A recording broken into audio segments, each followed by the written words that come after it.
Hello, hello, and welcome to PTC Cast episode 51, aka season 2, episode 1, baby. Here we are. Premiere. We're doing it. Yeah, man. So today, Chris and I go over creating your own entire lower body training protocol. So everything you need to know to build a sick pair of legs, being sure that we're covering every single one of your bases, depending upon what kind of equipment you have. So we even give you some sample exercises for each one of these things. And just to be sure that when you're building your own leg training program, you are covering every single base and you are building every muscle to the best of your ability. You're not creating any imbalances. You're training safely and you're training effectively. This podcast is brought to you by ProgressThroughChange.com, where you can get your 4 Easy Habits for Fat Loss guide. It is a free PDF download that will literally take you like less than 30 seconds. If you go click the link in the bio now, you'll literally be back before the episode starts. And it'll be right in your inbox, man. I can't express to you enough how easy that is. And as some bonus points as well, today Chris and I have attached a PDF that's going to kind of outline some of the things that we talk about and give you, a worded form of reference, because obviously, this podcast is long audio format. So this way you kind of have something to keep with you instead of having to sit down and write notes. That way, if you're in the car or you need something to refer back to, you can find that in the link. If you're on YouTube, in the bio, if you're on Spotify, in the description. Mm-hmm. But definitely check that out, because that goes super well with this with this podcast, just to be sure that, you have that in hand and you got all your notes together. You can create your own leg training protocol, man. Get some sick legs. Yes, sir. So yeah, enjoy the show. We're up. Had a good back workout today. Got a good chest workout. Get my chesticles popping, man. Yes, sir. They can barely move though. Okay. 'Cause they're so sore right now. Okay, that's a good problem to have, man. Yeah, man. So this is episode 51, aka episode 1 of season 2. Yes. Welcome to PTC Cast season 2, baby. We're here. We're doing it. Season 1 was a lot of fun, man. It was. I say season 1, just our first group of podcasts that we did, and I think it was a lot of fun starting from, just basically being on this camera with no lens and no mic. Yeah, no mic. Just on I think we brought my kitchen chairs into my office. Yep. Yeah, man. So no it's, scenery. Yeah, for sure. So we still got some things to do, but I feel like we've come a long way. Mm-hmm. So yeah, we're cruising. We're gonna make this better. We're doing the damn thing, man. So we're trying to do that. Trying to be a little bit better every time. And so we're going to hit you with a little bit more structure moving into season 2 here. And so today what we really wanted to talk about is creating your own lower body training protocol.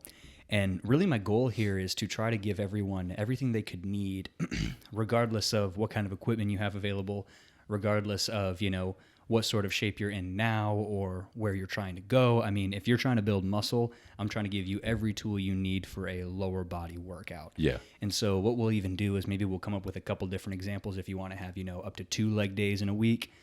We could talk about, different priorities. We can talk about pelvic stabilization. So we're going into some different things today. But again, kind of my goal is to give you everything that I'm thinking about when I'm creating a leg training program for a client and that client's specific needs.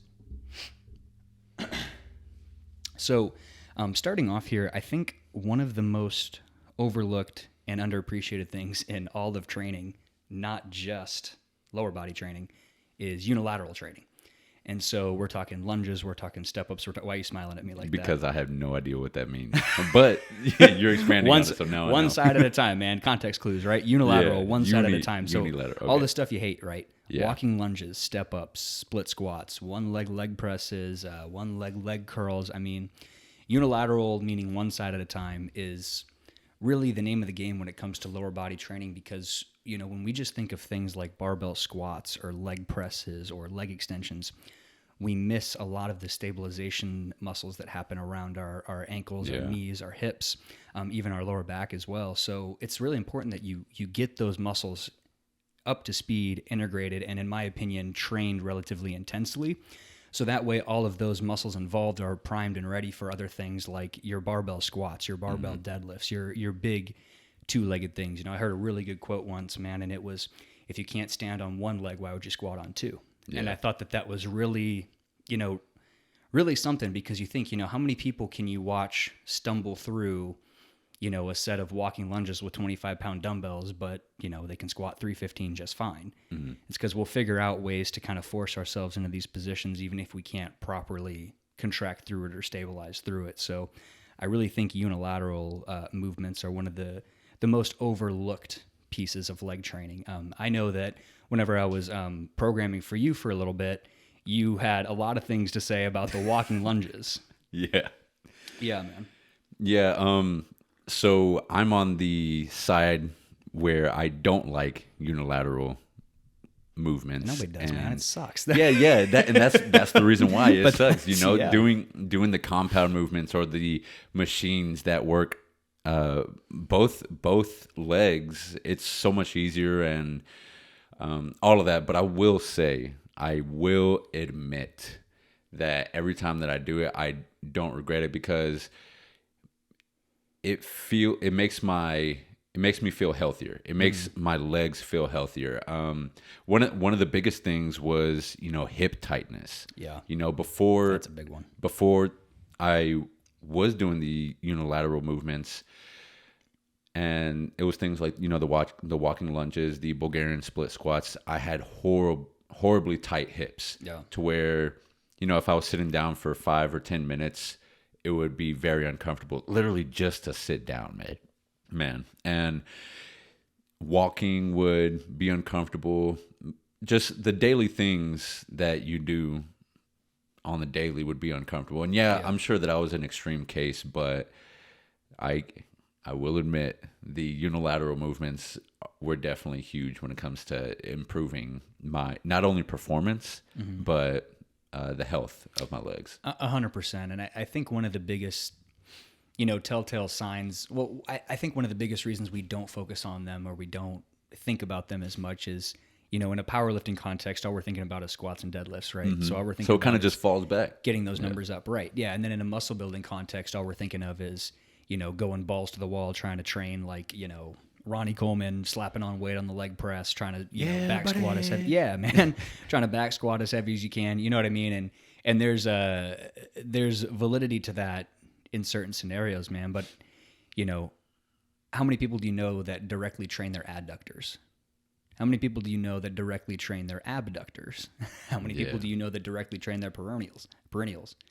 Oh man, I need an anatomy refresh. That was embarrassing. Point being, yeah, I need it. Yeah, right. No, I said, look at it. Yeah, no. But point being there, man, like, you take somebody who doesn't do a whole lot of unilateral stuff and you just throw in a good few sets of walking lunges, a good few sets of step ups.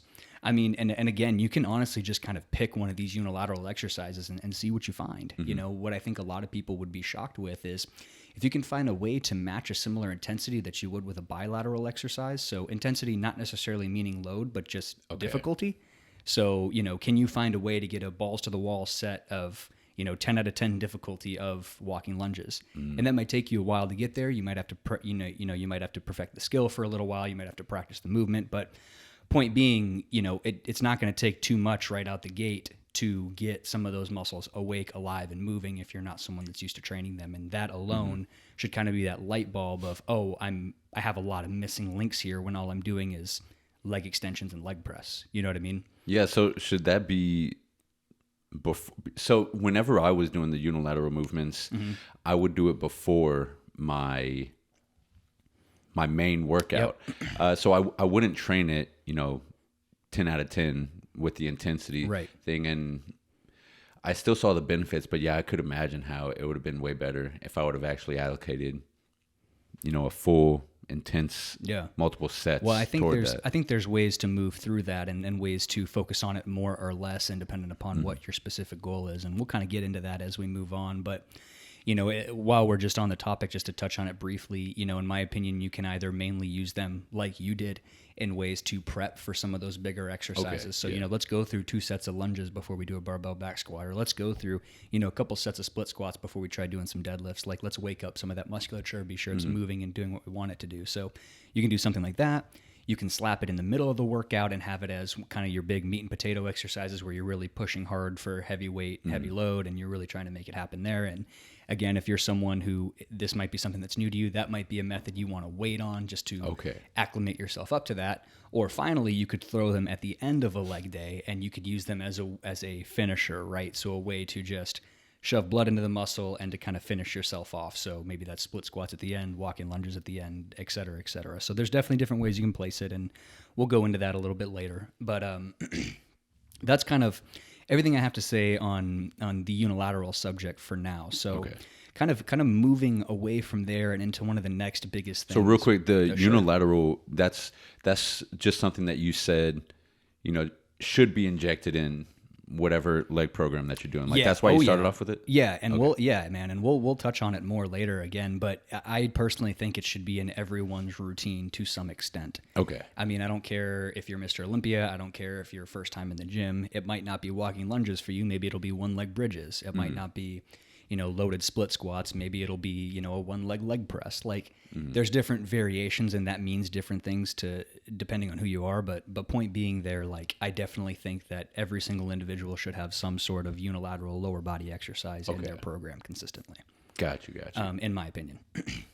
So moving from there, one of the most important things about building tissue is your ability to stabilize, or not necessarily your ability to move things, but your ability to keep the wrong things from moving and make the right things move. Mm-hmm. So, for example, we've all seen somebody put a barbell on their back before, sink into a squat, and about halfway down, their butt rolls underneath them, right? People will call it a butt wink. Point there being, they're not actually moving at the joint they're intending to move at. They're moving at the lower back instead of moving at the hip. Mm-hmm. So that's just kind of an easy example to pick. But so talking about stabilization, or specifically pelvic and trunk stabilization here, if we can't keep your spine rigid and those things where we want them to be, we can't go through a movement. So for example, let's say you get halfway down on your squat and no more hip movement happens, no more knee movement happens. Now all that happens is lower back movement. So now what we've done is we haven't moved at the joints we intended to, we've moved at the spine. We've used our lower back musculature, our erectors, instead of our quads, our glutes, our hamstrings. Does that make sense? Oh, yeah. So, yeah. So point there being, there's another conversation to have with that on something like a lying leg curl. With your powerlifting background, you ever done a lying leg curl before? Yes, but I prefer the seated leg curls. That's a good answer. Yeah. Primarily because in a seated leg curl, it's easier for you to be stabilized. You don't have to stabilize as much on your own. Yeah, but that's, again, a different conversation. There's technically some differences there. But in a lying leg curl, if you can't actively push your hip bones down into the pad, squeeze your butt, while you kick up, you'll see a lower back popping and extending, popping and extending. And again, that's going to tell you, hey, I'm not moving at the right joint. I'm not keeping my abs and my pelvis stable enough to just be sure only my knee is moving here.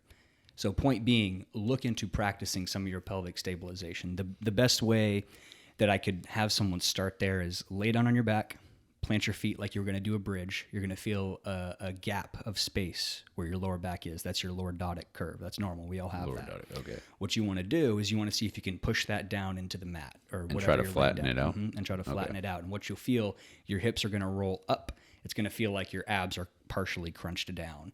That's a braced pelvis and trunk, if you will. So point being, can you create that same feeling throughout your lower body movements? Can you create that same feeling while you're going through a barbell back squat? Can you create that same feeling while you're going through deadlifts or lunges?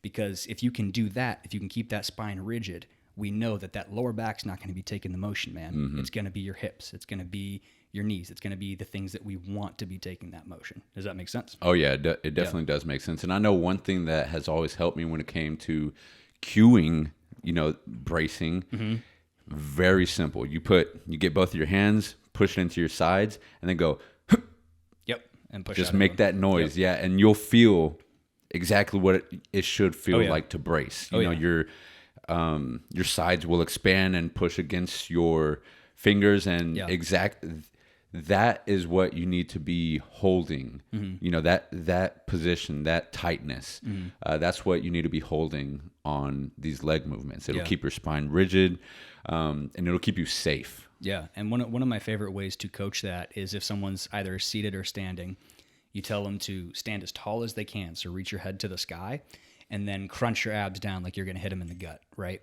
And from then, sometimes people might overdo it a little bit, so then you might have to ask them to stand up again, but keep that tightness, so you might have to play with it a little bit. But once you feel that, once you get that motion down and you feel what it's like to have a braced pelvis and trunk, you're going to be like, oh, okay, as long as I can maintain that, we got it. Everything else is yeah. going to be hips. Everything else is going to be knees, as long as we can keep that spine totally straight. So Yeah. that's something that, as a side note, I think it's highly underrated to film yourself in the gym. Mm-hmm. To really be sure that those are the things that are happening, because, man, I go on about this all the time, but so many of us are concerned with moving weight from point A to point B. So really question yourself, man. Really challenge yourself and film yourself. See, okay, am I moving the way I'm intending to move here, or is that lower back rounding under? Are my heels coming up on my squat? Am I coming up on my toes? Do I not have the motion required at one of these joints? And I know every time that I've filmed myself in the past, even if it's with basic movements, but more importantly, the main movements, I would consider myself a great power lifter, but every time that I would record myself from, the side angle on a squat, or, just different angles, Sure. I would learn some way that I need to improve. Yeah. And so, yeah, I do think that is very underrated. And then real quick, I also wanted to make a side note about the core stabilization. That is also something that needs to be practiced. Like you'll skill. Exactly. You'll find that it's very uncomfortable holding that braced position, especially when you're trying to move weight. Yeah, you do feel stable, but after you've done a couple reps, you're gonna go, and it's gonna flex. It's not only like the skill and the actual oomph it takes from the musculature, but it's the focus that it takes to maintain that position. Yeah. Right? Mm-hmm. It's the focus that it takes whenever you're 6, 7, 8 reps into a hard set, man, and you're starting to fatigue and you're starting to break, and that's when it matters the most that you hold it. It may not feel like it matters the most. It may feel like you should just wiggle out of a squat because just finish the rep. But it's definitely way easier to just maintain that composure and do the lift the way that it needs to be done. Yeah 100%, man. Yeah, do the job right or don't do it at all. Yeah, has always been my my thought process with that. And so it's funny you mentioned that, man, because I kept weights light for a really long time, just to be sure that, like, hey, we're using, and maybe they're still light, but point being, like, I don't necessarily think, that's a whole different conversation. I don't necessarily think you need all that much load either. Yeah. Especially if you're actually the more bang on that execution is, man. Yeah, 100%. So kind of moving forward from that, we've covered the unilateral training and that importance. We've covered the pelvic stabilization and that importance. And now we kind of can get into more of the fun stuff, which is actually like exercise selection and kind of being sure you're covering your bases. Yeah. And so to just kind of like knock this out the gate, as far as the question of volume or how much of each of these things, I've got no damn idea, man. Depends on who you are. Yeah. Depends on if you're 16 years old and eating 5,000 calories a day and sleeping 10 hours a night, or if you're 50 and eating 1,500 calories a day and sleeping 4 hours a night. Those recommendations are going to be highly variable. But my best piece of advice as far as the topic of how much, before we go into this, is going to be how much can you recover from? So how much can you do where you can walk the next day but feel like you did something? How much can you do where you can actually progress the next time and you're not so beat to shit that you can't move? Did you do enough that you still feel like you're growing? So that's going to be a pretty case-specific thing, man. I don't think it's as simple as being like 3 sets of 10 of this, 4 sets of 20 of this, 5 sets of 8 of this, Do you mind really quick covering the importance of recovery? Because the way that I understand it is, if this is your baseline when it comes to, you not being sore at all. Yeah. And then you go into a workout and now you're extremely sore. But if you don't recover properly enough and you're still sore in your next workout, then your new baseline is here instead of where it was, right? I don't necessarily know. I mean, maybe if you're talking about like the same specific muscle and you're not talking about like an entire training system, like an upper body workout into a lower body workout, like if you're talking about going I guess lower like body hammering and then, lower body and then lower body. And then, you keep on, you don't let yourself fully recover so that you can increase that baseline. Okay. So the best way I can put it is you have a glass of water, right? And your goal is to keep that glass as high as you can without spilling over and without it being empty. And so you spill over by doing too much, it gets empty by doing too little. So your goal is kind of to keep that full. And so the best ways you can tell that are what's your sleep like, what's your nutrition like, what is your gains like. Okay. So what are your gains like? Also meaning how do you feel in that session? And so sometimes that can be kind of tough, if you have a rough night of sleep the night before, or if you miss out on the nutrition, but those are kind of some other variables you need to be auto-regulating if those are things that are if those are things that are inconsistent for you. So as far as the recovery thing, man, I mean, it's hard to say, but I will say that more is not always better. You are only as good as what you can recover from. All any of this is, man, is adaptation and stimulus. Or stimulus and adaptation, excuse me. So you have your stimulus and you have your response. Your goal is to be sure your response is build as much muscle as you can, and hypothetically, your stimulus should be as low as it can be. Yeah, right. So that you can keep on correct. getting so you that can growth. Keep doing that, right? So if you can do 2 sets of every movement and keep progressing, keep getting stronger, keep noticing results, keep doing that. I'm not saying anyone should do this. Legs are a strong point for me, and I've been trying to bring up my upper body, but for the last 6 years, I've done legs once a week, and I do maybe 10 sets total. So some people will do legs twice a week and do 25 sets each work. You know what I mean? It's going to be highly dependent on who you are. Okay. But yeah, the recovery conversation is basically just can you be humble enough to say, I need to pull it back a little bit? And that's hard. Yeah. Can you be humble enough to say, I only got 4 hours of sleep last night. Maybe I shouldn't go for a PR. Maybe I should just do 1 set. You know what I mean? Yeah, you got to keep that rate of progress. Yeah, 100%. My thing is try to do the least amount you can to continue to progress so that you're not overreaching. Okay.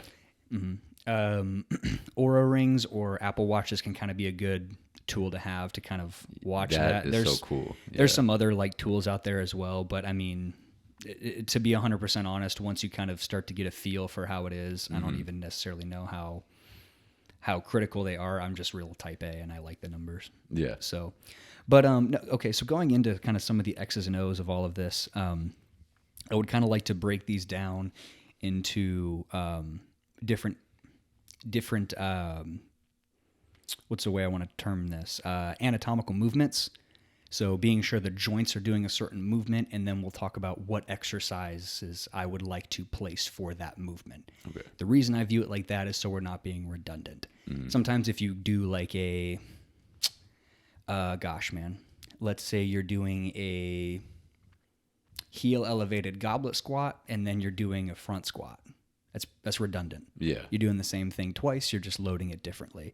You can make an argument for some different things there, but point being I'm trying to look at this through the lens of how do we be as efficient as we can be, so let's pick one thing for each one of these big anatomical movements that match these big muscle groups. I like that. Okay. If that makes sense. Yeah, I really like that. So order is always going to be dependent upon what's your priority. So in my opinion, if you are someone who wants way bigger calves, calves. Why are you looking at my calves when you said that, man? I actually looked at mine. If you're somebody who wants way bigger calves, man, train calves first. Stop slapping 2 sets of 10 at the end. Train your calves first. If you're someone who wants, big hamstrings, do your leg curls first. If you're somebody who wants big quads, do your squats first. Maybe do some warm-up stuff before that. But when I say first, I mean that's the first muscle that you're really pounding and trying to build. So your priority, in my opinion, should always go first when you're the freshest. Okay. Okay, that out of the way to kind of get back into those anatomical movements. Our first one is going to be knee extension, primarily in what's called the mid to lengthen range, or the bottom ranges of a squat or a lunge or a leg press. Okay. Where your knee is mainly bent. So ideally in that bottom position, your hamstring is touching your calf. Okay. Does that make sense? It does, yeah. And so within those movements, a lot of the times that is limited by your ankle mobility. And what's very important is that you're using a heel elevation in these scenarios. So that could be as simple as putting a 5-pound plate underneath your heel. It could be putting a 25-pound plate under your heel. Maybe your gym has heel elevations.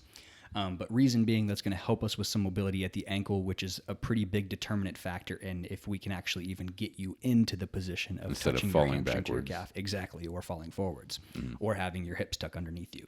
So that's kind of your first prereq there is how does your ankle move for this movement? Use a heel elevation as needed. So for these mid to lengthen knee extension movements, the first place my brain is going to go is going to be like a heel elevated goblet squat, a heel elevated front squat, you could make an argument for like a hack squat. You could make an argument for like a stationary quad lunge. A sissy squat? Yeah, a sissy squat. That's a great example as well. So knee extension is going to be for your quadriceps, right? The front of your legs. So all of those movements that we just named, if quads are your main focus, I would pick one of those exercises that feels the best to you, maybe even two if they're a big focus, and try to get as strong as you can in the rep ranges of 10 to 20. Okay. Depending on who you are, you can work lower than that and heavier. You can work higher than that and lighter. But if you perfect your form and you get stronger in those rep ranges, those muscles will grow. How many sets and should you're there eating be? enough. That's that volume question, right? Yes. That's who are you Okay. and who is it individually. For most people, my generic shot in the dark is 2 working sets. Okay. So we'll do a warm-up set to practice, check it out, and then we'll do 2 sets that are basically balls to the wall. Okay. That's kind of my generic, like anybody. So maybe that's the exercise you're doing first if quads is your goal. If glutes and hamstrings are more of your goal, maybe you're going to go with a hip extension movement first or a deadlift variation. So that could be a trap bar deadlift, a barbell deadlift, a dumbbell RDL. It could even be a one-leg RDL. It could even be a walking lunge with a hip motion bias. It could be a leg press with your feet higher up on the pad. It could be a 45-degree hip extension. Those are some of the first ones that come to mind there. So again, those are going to be if glutes and hamstrings are your priority. What we were talking about earlier, that pelvic stabilization, that's going to be really critical in all of these, but I would say this one the most importantly.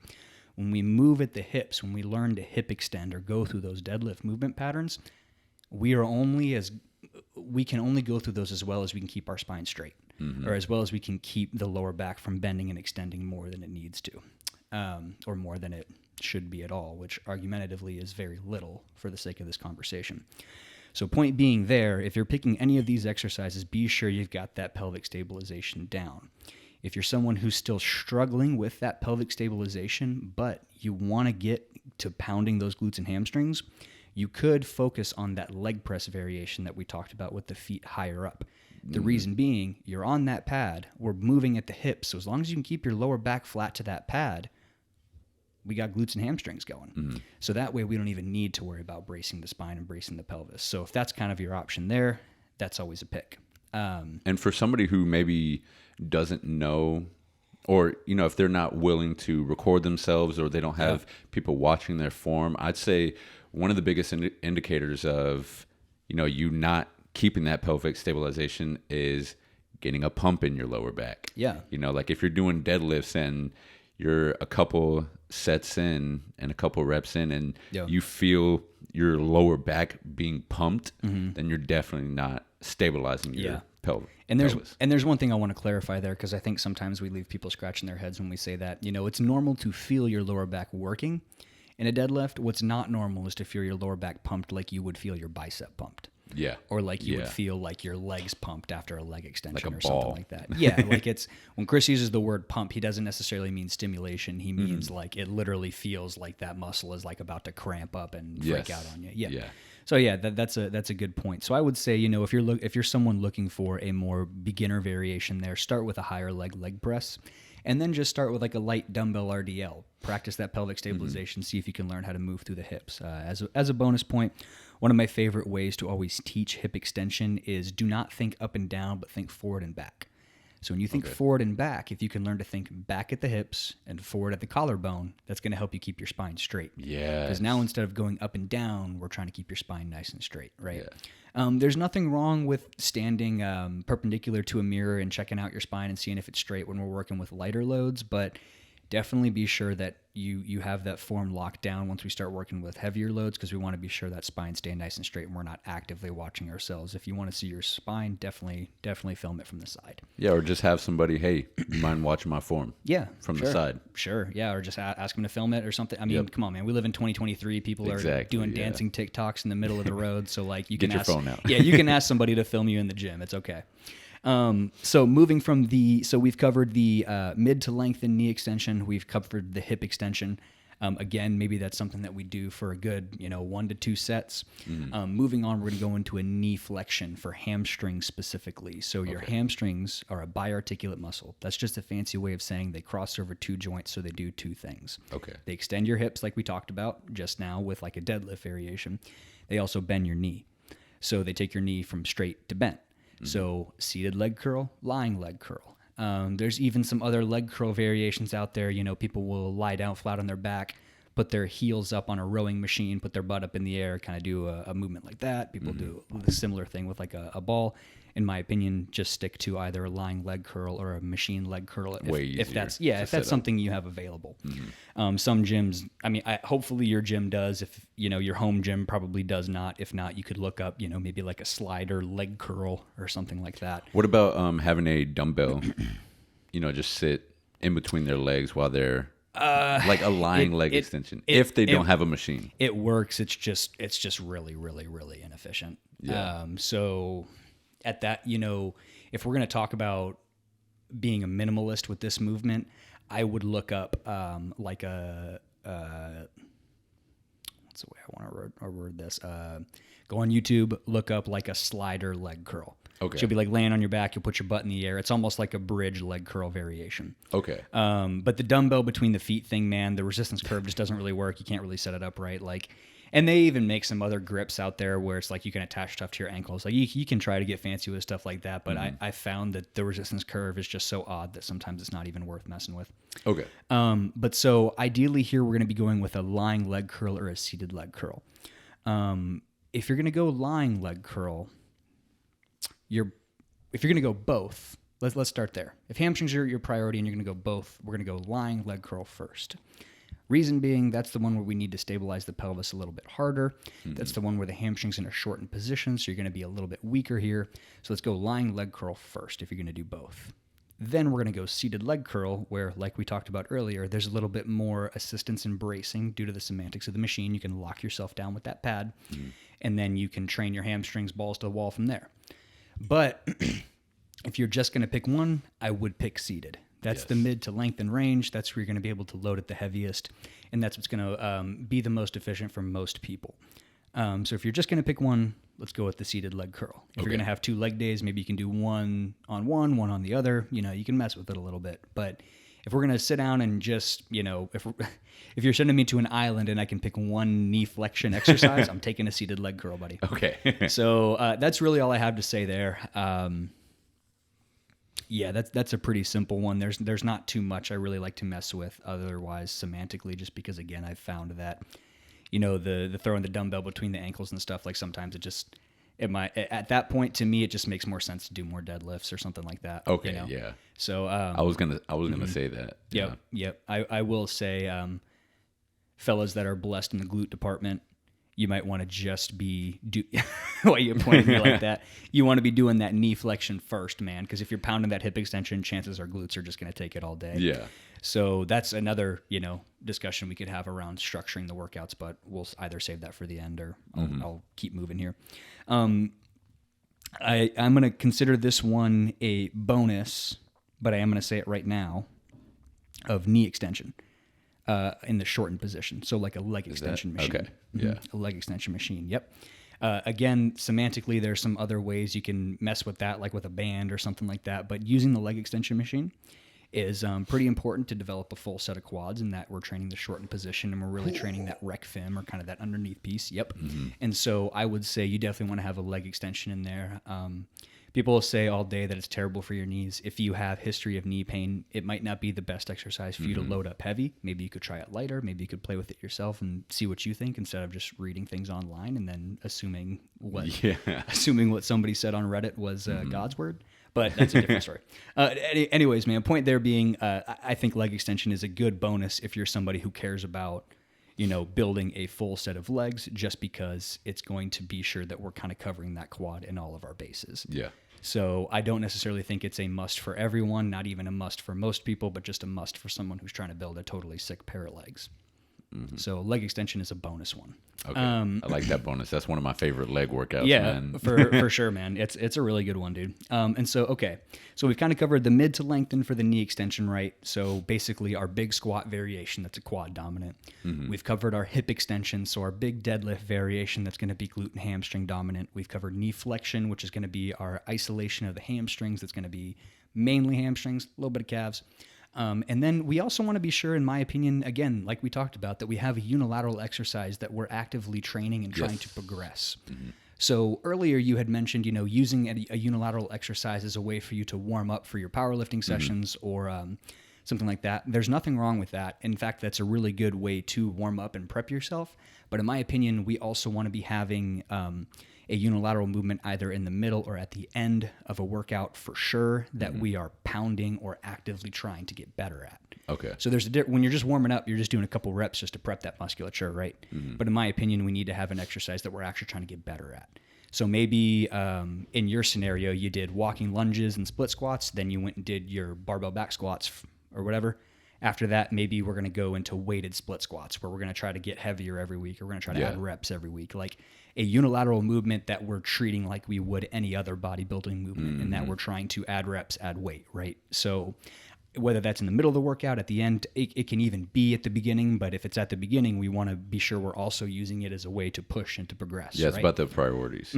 Yep, I agree. So I think that if you're going to have a unilateral movement in, you can put it kind of wherever you want, but just be sure that it's something that you're pushing hard, right? If you have unilateral movement and it's at the beginning just for a warm-up, in my opinion, that's not enough. You got to have one somewhere that you're going to be pushing on as well. So that kind of covers unilateral. You're really making me think about this, because right now my hips are so tight. Yeah. Yeah. Even after losing all I'm that glad we're weight, talking man. about this, man, because it's funny. I did split squats religiously for like 2 years straight. I took them out for like 3 months, and then I just did them again for the first time, and I was wrecked. So I was like, okay, you know what? We're gonna pound on the unilateral a little extra today. You know something about that too, man? It really helps when it comes to the stabilization again. 100%.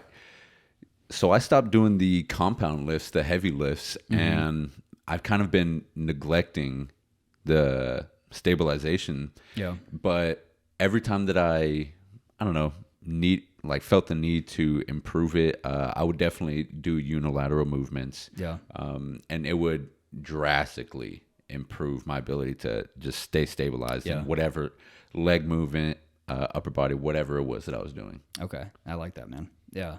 Yeah. I definitely think that's, they're just kind of one of those things that it's like, I think the only reason people don't do them is they're not as sexy for Instagram, or they don't feel as cool because they're not as heavy or whatever, or just because they're gut wrenching and like they suck. Well, I think it's also, or at least in my case, I view them as accessories, you know? I see. Like I view them after. They don't feel like a priority. Yeah, exactly. They don't feel like a priority, but I think that's also because we don't train them like a priority. Yeah. You know, if I was to do what you're saying and I actually commit to really having an intense couple sets of the lunges, well, yeah, that's gonna, become a priority pretty fast, because I'm gonna be seeing the results pretty fast from it. But because it's not we think that it's not a priority, or we think of it as, something to do at the very end of our workouts kind of nonchalantly, then that's why we don't do them. Yeah, it doesn't ever land as something that's important when we think about things like back squats or leg press, or you know what I mean? Exactly. Yeah.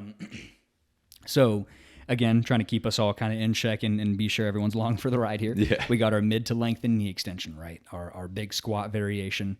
We have our hip extension variation, our big deadlift movement. We have our knee flexion, our leg curl movement. We have our unilateral movement, so our lunge, split squat, step up, whatever that might be. And then finally, we're going to have a calf movement, man. That's just going to be that's just going to be plantar flexion.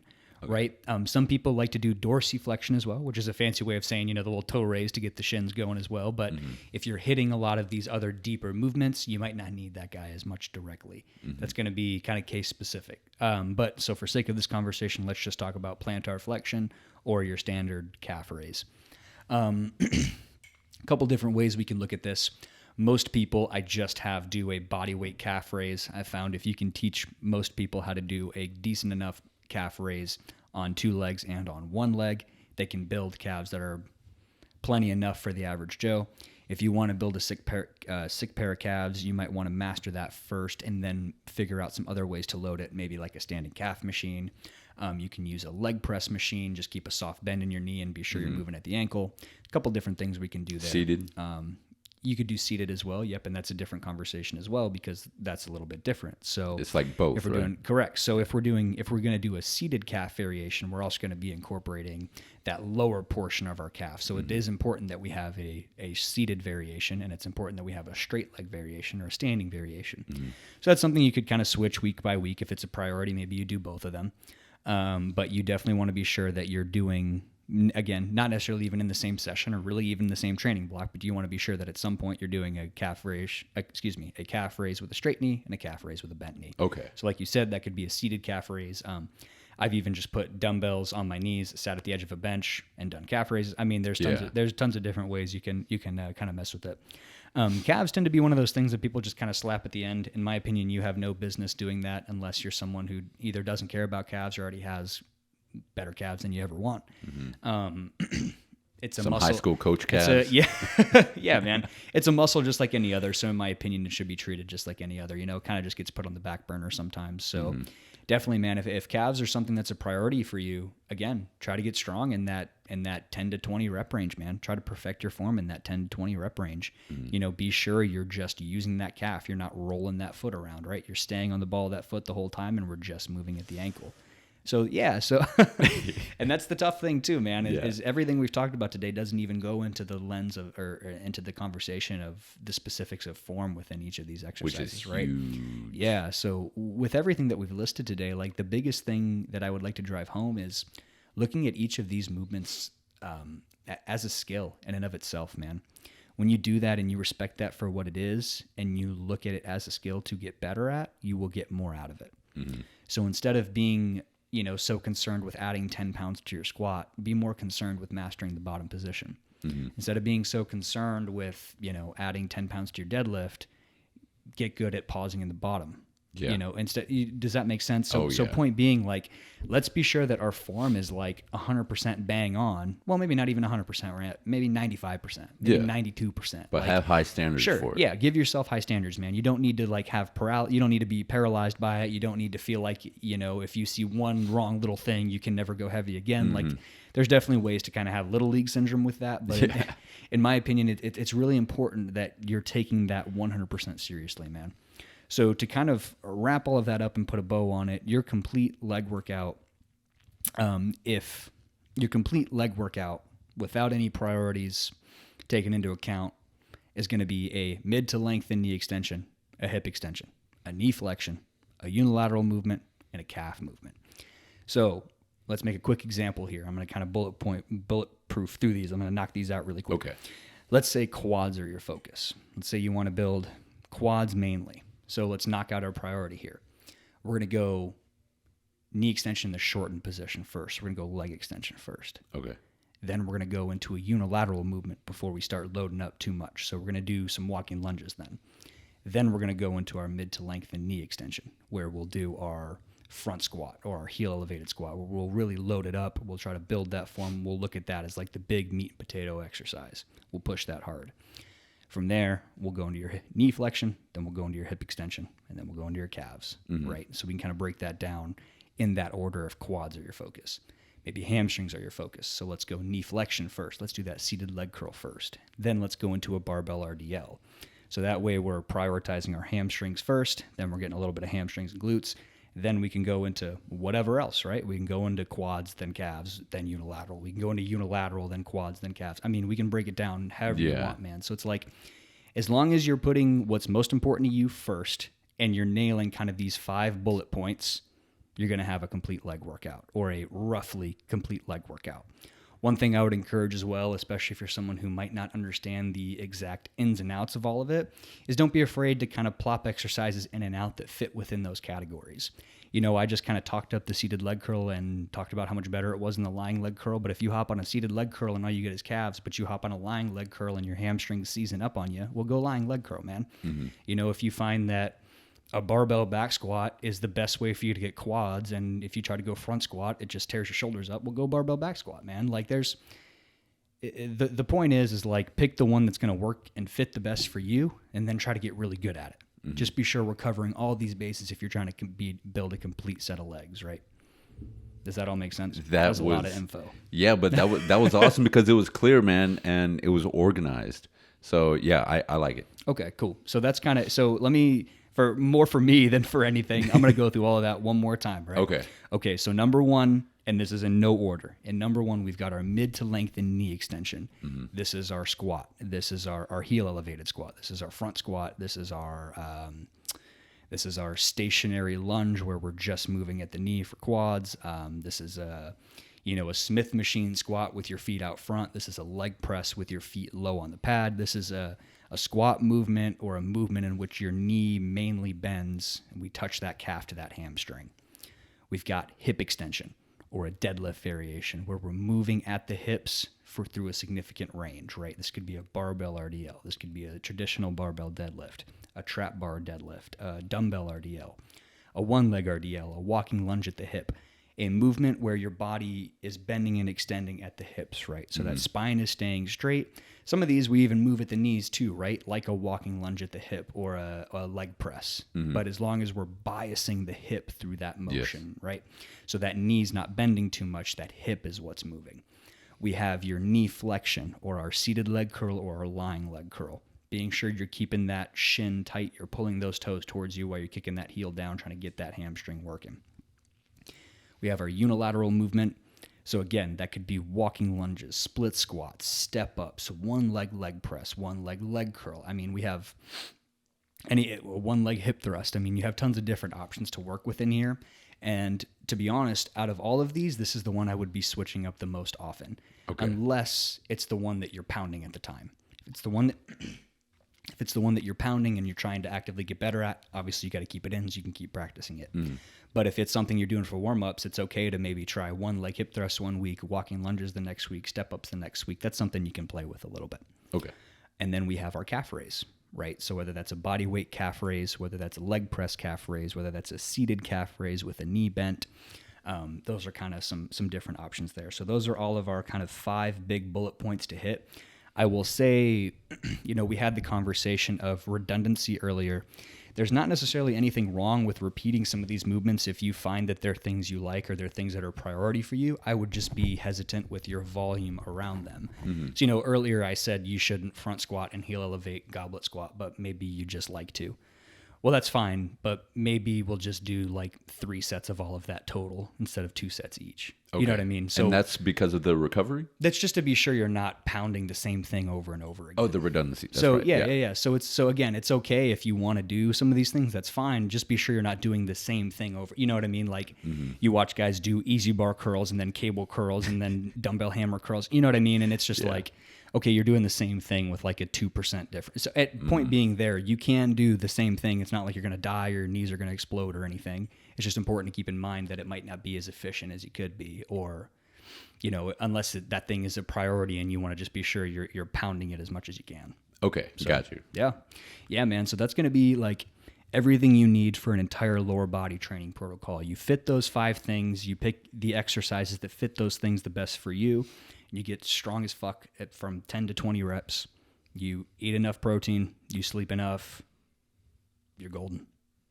I love it. I mean, I will say this clarified. I'd consider myself very experienced when it comes to training. This clarified a lot for me, man. Okay. Like I know looking back on what you just went over, one of my biggest problems is redundancy. I think that's most people. Yeah, because I just thought that that's what you're supposed to do, but it makes so much more sense, what you said. And then I never split them up into, or split my lower body workouts into different categories to make sure that I hit all of those categories. Yeah. Like maybe I was pounding 3 categories and then completely neglecting those other 2. Yeah. And well, I say maybe, no, that's exactly how it was. So I just didn't know that there was a full picture to this. Yeah.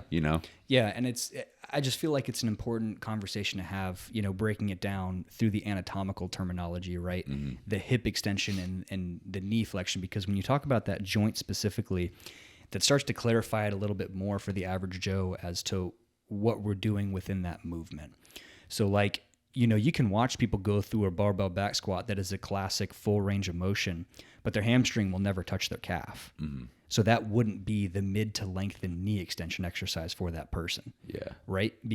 And that could be because that person squats so much from the hip, or it could just be that person's levers. Yeah, exactly. Yeah. And it's not necessarily a bad thing, but it's just something that I can improve now. Well, but it's like let's say you were in your powerlifting at the time, or you're trying to build muscle at the time, and we knew you squatted like that. Well, we wouldn't program barbell back squats for you for quads. Mm-hmm. It wouldn't make any sense because because your knee is not moving through big ranges. Mm-hmm. Your hip is moving through big ranges. Yes. That's why. Yeah, exactly. So you're getting adductors, you're getting hips, you're getting glutes. You know what I mean? Okay. Does that make sense? Yes. Yeah. So what we're trying to do is we're trying to break down these anatomical movements and put exercises within them, because if we can do that, if we can put exercises within all these anatomical movements, we're literally covering every muscle underneath your belt. Does that make sense? I'm going to have to re-listen to this podcast after. No, we're seriously, gonna need to hand man. out note cards. Yeah. Yeah, because right now, like, I'm thinking about my current program, and I thought that I had it, pretty good, and well-rounded. I don't. There's always something to think about, man. But what I will say is, like, basically we're just looking at the joints that move around those muscles, and we're being sure we're training what those joints can do. Okay. Both ways. Yes. So we're being so we said knee extension mid to lengthen, right? I'm being sure you can straighten your knee. It looks simple when I'm sitting here, but if your if your spine is straight while you're going through a squat and all you're doing is moving at the knee, well, this is what you're doing. It doesn't look this. You're bending and extending your knee just like you would in a leg extension. It doesn't look the same. It's loaded differently. But point being, all that's happening is movement at the knee. It just looks different. Mm-hmm. Does that make sense? Mm-hmm. So when you start looking at like you literally look at joints like angles, right? And you're like, okay, at the beginning of his squat, his knee is 180 degrees. It's straight. Mm-hmm. And then at the bottom of his squat, because his hamstring is touching his calves, his knee is like 20 degrees or whatever made up number you'd have at that point. But then you watch somebody else's squat. The top of that guy's squat, he's at 180 degrees. Let's talk about you. You're moving at the hip. The bottom of your squat, maybe 40 degrees. Your knee is at 40, 60 degrees, right? Mm-hmm. But maybe your hips went from being 180 to being 120, or being, you know what I mean? Went from being straight up to 9. I mean, whatever. However you want to mess with those numbers. But point being, when you start watching joints like angles, a lot of this stuff starts to make a little bit more sense. Okay. Yeah. Mm-hmm. Yep. So that's kind of our whole enticing lower body training protocol, man. Mm-hmm. That's what we'll call it. Those are our 5 points surrounding all of those things, and that's going to kind of cover everything, man. I mean, again, don't be afraid to add or subtract depending on who you are, what your goal is, etc. One thing I will say that comes to mind too is when we're talking about training legs or building legs to the best of your ability, do not do your cardio after. Unless you have to, or it's just more convenient. But don't do your cardio before. Try to keep it away from that leg session. Priorities. Yeah. Other than that, man, I think that kind of nails everything that you need for a lower body training protocol. I think so, man. Yeah. We got it. We got it. Cool. What are we going to talk about on the next one? So next one, we'll be talking about creating an upper body training protocol. Yes, we are. So we'll kind of break this all down the same way. And to be honest, with the way we broke this one down, I'm thinking we might need to make the next one a 2-parter, because upper body gets a little bit more. There's a lot more. Upper body gets a little bit more intense just due to the way the scapula moves and the way the humerus moves and the GH joint. So anyways, like there's a kind of a lot of cans of worms to open up there. But so I thought legs would be a really good start. And as always, you can shoot Chris or I a DM on Instagram, or you can send us an email, or whatever way you can contact us through social media. And we're always happy to answer any questions you got, or try to at least send you in the right direction. What's your Instagram? My Instagram is Progress Through Change, and my personal bodybuilding log is Alex Chris Martin, where you can see me probably post another back double bicep that looks the same as the one I posted yesterday. Yeah. But it's for me, man. So, It's for you. Yeah. What's your Instagram, buddy? I think it's Toro_strong or Toro Strong. It's one something of those. like that. Yeah, Something you'll like find that. it. You'll find it. So thank you all for listening. We'll see you next Monday. Hey, what's up, PTC fam? I just wanted to remind y'all that you can. I got it. You can do this. Yeah, I know I can. No. I'm thinking. Hey, PTC family. I just wanted to remind y'all that in the YouTube description or the Spotify description, you can download a reference guide to everything that Alex went over in this podcast so that you can actually create your lower body program to your specific needs. You know, like if you're like me, there's a lot of the terminology in here that, you know, might have been confusing, but this full protocol is going to take your lower body gains to the next level. And so again, just wanted to let y'all know to download that guide. It's free, so all you got to do is just click on the link, and then you'll be able to download it and create your own lower body program. All right. All right.